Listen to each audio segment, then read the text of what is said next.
"Daddy, please don't leave me with her. She does bad things." My daughter's voice shook. Then she lifted her sleeve, and I saw the bruises I'd missed. I didn't confront anyone. I hit a camera instead. What I recorded the next morning made my blood turn to ice. "Daddy, please don't leave me with her." My daughter Lily's voice cracked on the word please, and something in my chest seized up. She was standing in her bedroom doorway at 6:47 a.m. on a Tuesday, still in her frozen pajamas, her dark hair tangled from sleep. 7 years old. She should have been excited about pancakes or asking to watch cartoons before school. Instead, her hands were shaking. "What do you mean, sweetheart?" I kept my voice calm, even though my heart was hammering. "Amy's just helping out while I work the early shift. She's trying to—" "No." Lily's eyes filled with tears. "She does bad things when you leave." I'd heard this before, twice in the past month. Amy, my girlfriend of 6 months, had laughed it off. "She's testing boundaries, Daniel. Classic only child stuff. She's jealous of our relationship." And I'd believed her, because Amy had a psychology degree from Berkeley, because she was patient and warm around me, because she kissed Lily's forehead every night and helped with homework,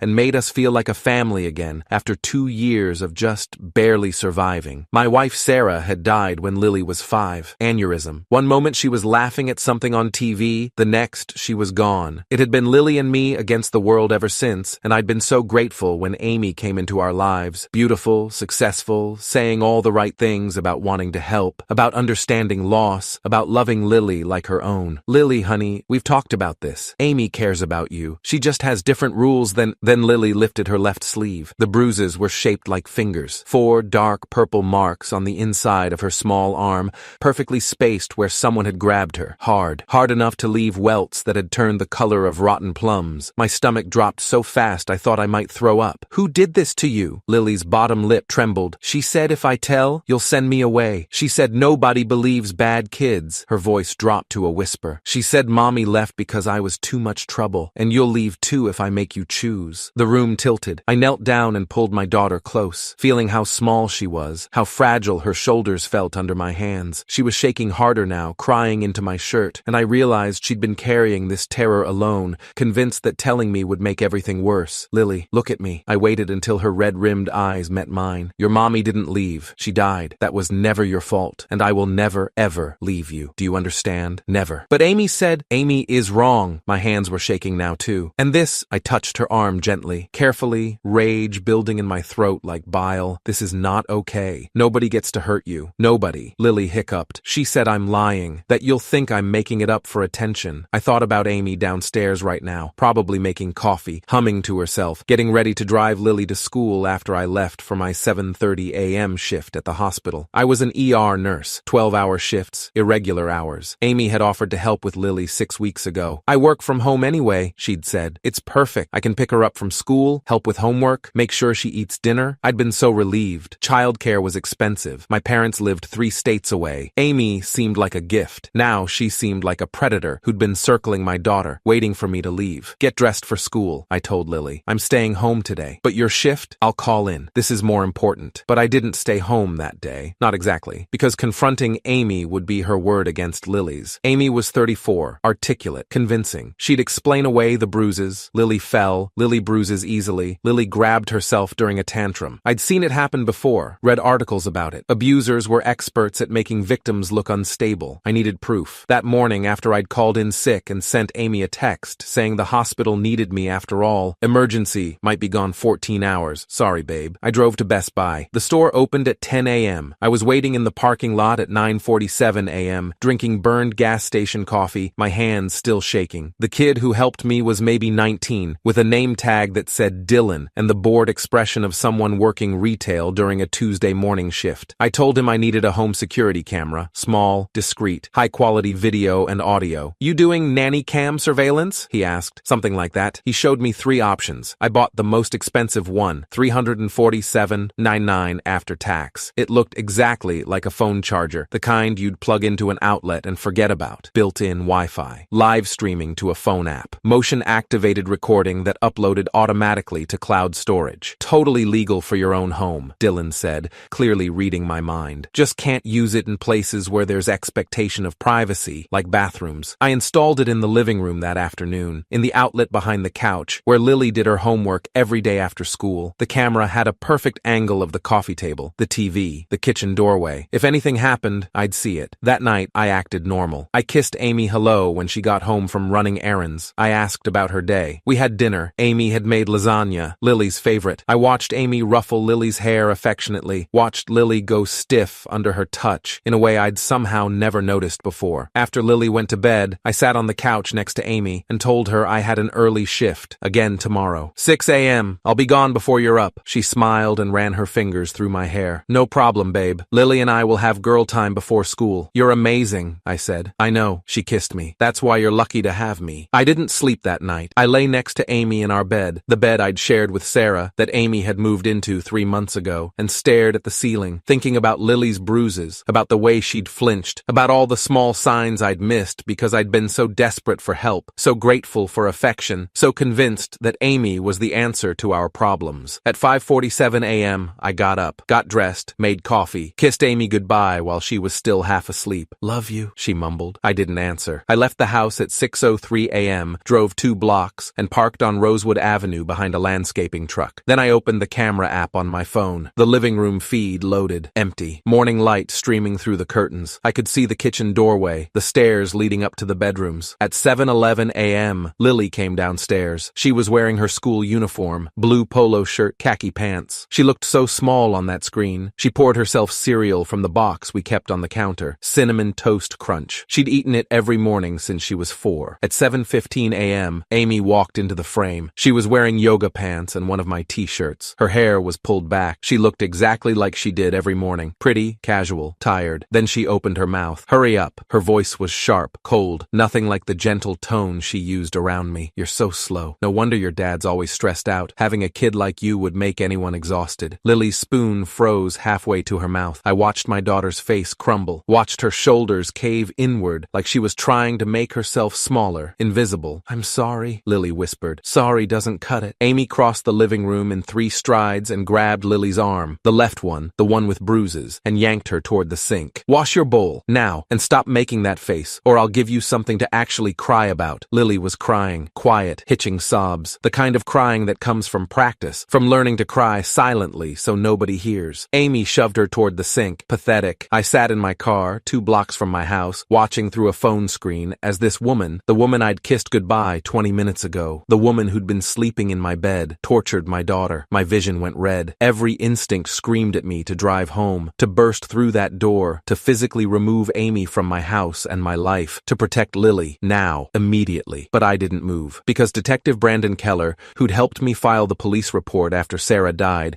and had become something of a friend afterward, had told me once over beers, evidence beats emotion. Every time in court, people lie, videos don't. So I sat there, and I watched, and I saved the video to 3 different cloud storage accounts. By 7:34 a.m., Amy had called Lily stupid twice and useless once. She'd grabbed Lily's hair when Lily couldn't find her homework folder. She'd locked Lily in the downstairs bathroom for talking back, which meant Lily had asked if she could bring her stuffed bunny to school. You're 7 years old, Amy had hissed through the bathroom door. Stop being such a baby. Your dad's gonna realize what a mistake you are eventually. I recorded all of it. When Amy finally let Lily out and drove her to school, roughly 42 minutes of psychological torture, I drove home on autopilot, parked in the driveway, and sat there staring at our house. The house where Sarah and I had brought Lily home from the hospital, where we'd celebrated birthdays and Christmases, where Sarah had died on the couch while I was upstairs giving Lily a bath, where I'd come down to find my wife already gone, her eyes open, her coffee cup still warm in her hand. This house was supposed to be safe. I'd let a monster inside. That night, Amy kissed me hello like nothing had happened, made dinner, asked about my shift at the hospital. I lied, said it was brutal, said I was exhausted. She rubbed my shoulders, told me I worked too hard, told me she was lucky to have such a dedicated man. After Lily went to bed, I found Amy's phone on the kitchen counter while she was in the shower. I knew her passcode. She'd given it to me months ago. I have nothing to hide, babe, and I'd never used it before. Never had a reason to. I opened her messages. There was a thread with someone named Jenna with a purple heart emoji next to the name, her sister. I'd met her once, briefly, at a restaurant. She'd seemed nice, normal. I scrolled up through their conversation and felt my stomach turn. October 3rd. This kid is such a little brat. Honestly, don't know how much longer I can fake being patient, but the dad's loaded, so I'm playing nice. October 10th. She cried today because I wouldn't let her have dessert before dinner. Cried, like actually sobbing. It's pathetic. But Daniel thinks I'm so good with her LOL. October 17th. Few more months and I'll have him wrapped around around my finger. Then we can talk boarding school. There are places in Connecticut that take kids year-round. Expensive, but worth it to get her out of the picture. October 24th. He actually thanked me tonight for stepping up. I'm stepping up to a trust fund, baby. He has no idea. His wife's life insurance payout? $250,000. Plus the house is paid off. Once we're married, I can finally quit this work-from-home bullshit and just enjoy life. I read every message. Every single one. Amy wasn't just abusing my daughter. She was planning to marry me for money I didn't even have. Sarah's life insurance had gone entirely into Lily's college fund and paying off the mortgage, and then ship Lily off, so she wouldn't be in the way. She'd never loved me. She'd never cared about Lily. We were marks, targets, obstacles to the life she wanted. I took screenshots of everything, uploaded them to the same cloud accounts as the videos. Then I put her phone back exactly where I'd found it and went to brush my teeth like my entire world hadn't just shattered for the second time in 2 years. I didn't sleep that night either. The next morning, Wednesday, I called in sick again. Told Amy I was going to work, parked 2 blocks away, watched the camera feed. Amy was worse this time. Maybe because she was frustrated with Lily. Maybe because she sensed something was off. She grabbed Lily twice before 7:30 a.m., called her worthless, told her that Daniel was getting tired of her, that he'd been complaining about how expensive she was, how difficult. He said he wishes you'd never been born, Amy said, her face inches from Lily's. He told me last night, said his life was easier before you. Lily's face went white. That's not true, Lily whispered. Daddy loves me. Keep telling yourself that, Amy smirked. See what happens. I saved that video too. Thursday, the same. Friday, worse. By Friday night, I had 17 videos spanning 5 days. I had screenshots of 43 separate text messages. I had documentation of physical abuse, emotional abuse, psychological manipulation, and financial fraud. And I had a plan. Saturday morning, I took Lily to the pediatrician. Dr. Nina Patel had been Lily's doctor since she was born. She'd delivered the news about Sarah's death with tears in her eyes. She'd checked on us for months afterward. She was kind, thorough, and she didn't miss anything. I need you to document these, I said, showing her Lily's bruises. Dr. Patel's face went hard. How long? At least 6 weeks, maybe longer. She photographed every mark, measured them, wrote detailed notes in Lily's file using phrases like non-accidental trauma and patterned bruising consistent with adult grip. I'm required to report this to CPS, she said. I know, I want you to. She looked at me for a long moment. You have evidence? Yes, good. She squeezed my shoulder. Protect that little girl, Daniel. I am. Monday morning, Joyce Whitman from Child Protective Services came to my house. She was 52, had been doing this work for 19 years, and had the kind of exhausted compassion that comes from seeing too much. I showed her everything, every video, every text message, every photo of Lily's bruises. She watched without expression, taking notes in a leather-bound notebook. When the videos finished, she was quiet for a long time. This is one of the most clear-cut cases I've seen in years, she finally said. Usually it's murky. He said she said. This is, she gestured to my laptop, this is prosecutable. What do I do? You already did it. You documented. You protected your daughter without putting yourself at legal risk. Now we bring in law enforcement. Detective Brandon Keller came to my house Monday afternoon. I'd called him that morning, and he'd cleared his schedule. Brandon was 43, built like a linebacker, had 2 daughters of his own. We'd become friends after Sarah died. He'd been the first responder, had stayed with me while I called my parents, had checked on us for months. He was a good man. He watched the videos with his jaw clenched so tight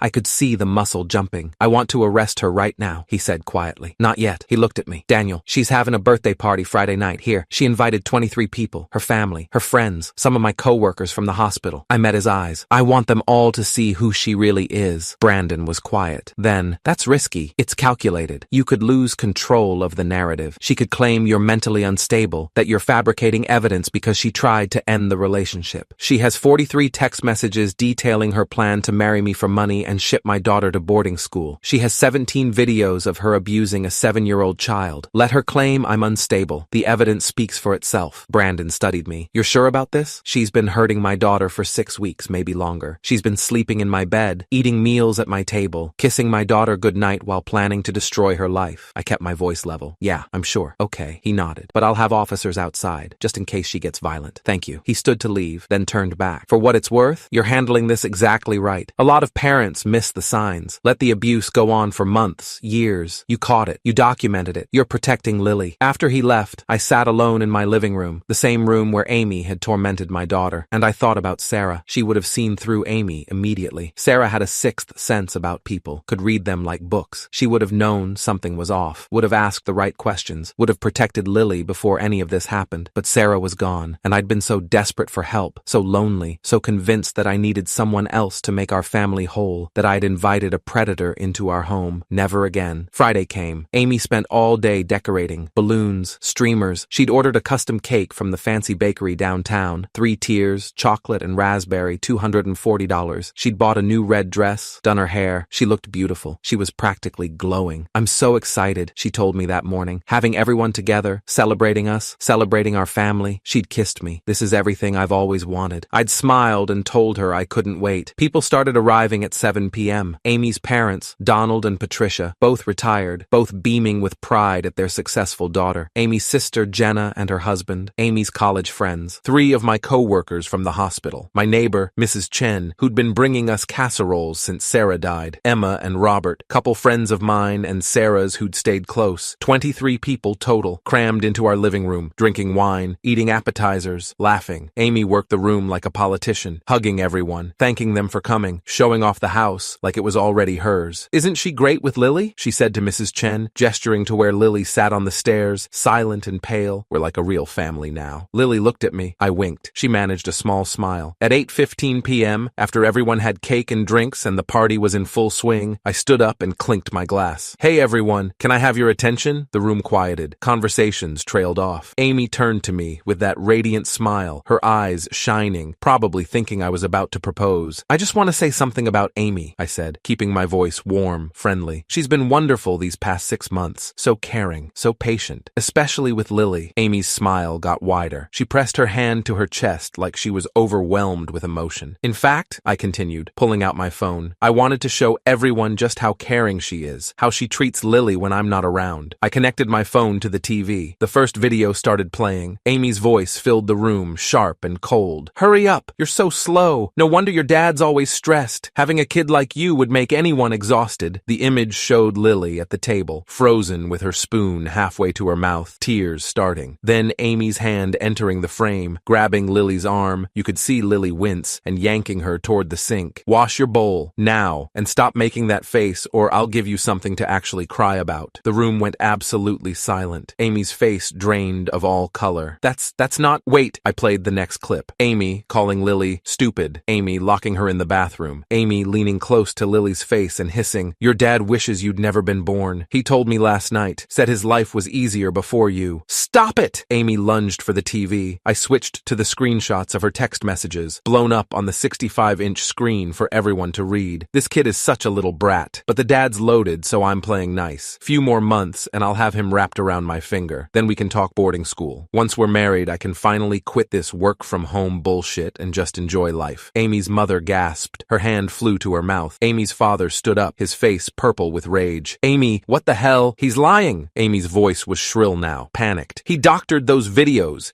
He's trying to frame me because I tried to break up with him and he couldn't handle it. I have 17 videos spanning 5 days, I said calmly. Time-stamped, cloud-stored with metadata intact. I have 43 text messages with your sister Jenna discussing your plan. And I have medical documentation from Dr. Nina Patel showing the bruises you left on my daughter's arms. I pulled up the photos Dr. Patel had taken. Lily's small arm covered in purple fingerprints. Close-ups showing the precise pattern of adult grip marks. I also filed a police report Monday morning with Detective Brandon Keller from the Special Victims Unit, I continued, and a CPS report with Joyce Whitman, both of whom reviewed all evidence and confirmed it meets the threshold for criminal prosecution. Amy looked around the room wildly. Every single person was staring at her with expressions ranging from horror to disgust. Emma, who'd known Sarah, had tears streaming down her face. My co-worker David looked sick. Mrs. Chen had her arm around Lily, who'd come down from the stairs and was pressed against her side. This is insane, Amy said, but her voice was shaking now. You're all believing his lies? I've been nothing but good to that kid. You told her that her mother left because she was too much trouble, I said quietly. You told a 7-year-old child that I wished she'd never been born. You grabbed her hard enough to leave bruises. You called her stupid, worthless, pathetic. You locked her in bathrooms. And you did all of this while planning to marry me for money that doesn't exist and ship her to boarding school so she wouldn't be in the way. I have video evidence, I said. Would you like me to play more? She stared at me, and for the first time, I saw real fear in her eyes. Get out, I said softly. This is my party. This is my house. And that's my daughter you've been torturing. Get out. Amy looked at her parents. Her father was shaking his head, his face still purple. Her mother was crying quietly. quietly. Don't look at us, her father said. You heard him. Get out. Amy grabbed her purse from the couch, her hands shaking. She tried to walk toward the door with some dignity, her head high, but she stumbled in her heels. Nobody helped her. At the door, she turned back. Her makeup was smeared now, her carefully styled hair coming loose. You'll regret this, she said, her voice raw with rage. I'll sue you for defamation. I'll ruin you.